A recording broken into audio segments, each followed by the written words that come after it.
Hello and welcome to the extremely humble beginnings of my brand new YouTube channel. Very humble because this is not yet Montenegro. This is still northern Utah and it's still winter and very cold. I'm exhausted, stressed out, and I need a haircut. But otherwise, let me try to help out. I have come to learn that there are a number of things you need to do before actually departing to Montenegro, especially if you're intending to go there permanently as a resident. So I've begun doing those things, and I've already very nearly screwed this process up twice already. So I figured I'd better document this before I forget for your benefit. So why am I doing this channel anyway? I'm not a digital nomad. I'm not a wandering remote worker. I'm a guy in his early 50s that's, for a number of reasons, decided that he wants to go live there permanently and become integrated into the culture and history and hopefully language and so on. So that's the perspective here, is if you have a United States passport and you want to know the actual process to do this for real, follow along my adventure because we're going to be learning this together. And again, don't make the mistakes that I have. That's why I'm here. Okay, so before you leave the US, a few things. Starting off with the most obvious and basic thing, which is to get your darn passport in order. Some people are surprised to find they can't find their passport because it's been so long. Make sure it's in good order and it has a couple of years left on it. This process, who knows, could be delayed. You don't want any problems. I've still got 6 years on mine. I know where it is, and we're good. Passport, check. Next thing is you're going to need to get your FBI background report authenticated with an apostille stamp. This is a two-part process. There are 2 links in the description below, so tackle these in the order that I have put them. The first one will take you to the FBI background report request. Simply go online there, fill out a simple short form. They will then send you an email. Keep that email. Don't lose it. And get it on your phone.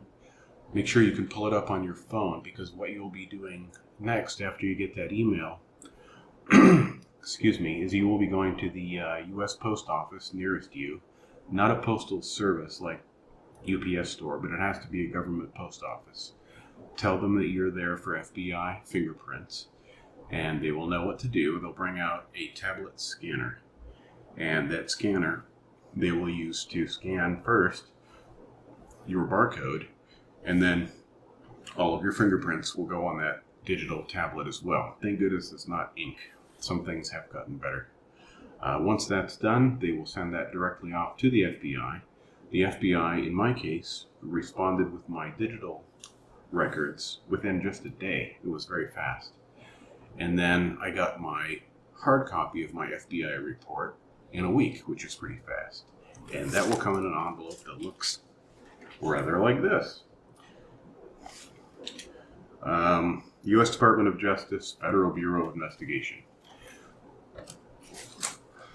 You will take that document and then you will go to the next step, which is the next link, which is the travel.state.gov U.S. Department of State Office of Authentications. They authenticate the documents. Not a state apostille, not a county apostille. It's got to be these guys. So, yeah, I almost jacked that up. Also, it's a little bit tricky when you do go to this website. They tell you need to notarize your documents, otherwise they cannot be processed. However, reading further and in more detail, I found out that there is an exception for federal FBI background reports. You do not notarize those. In fact, if you do, you'll probably screw the process up. So that was another close call. Don't do anything to them. You get that packet, you just hang on to it.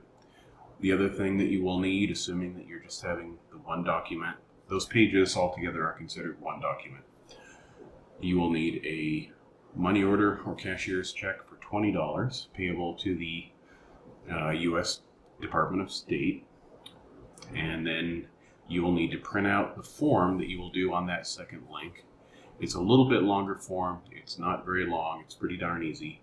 Save that, print it out, and include that. So what you got in that packet from the FBI, the money order for $20, and that form, put those in an envelope. Also include a self-addressed stamped envelope in there, because they ask you to do that, and I want to make this process as smooth as possible.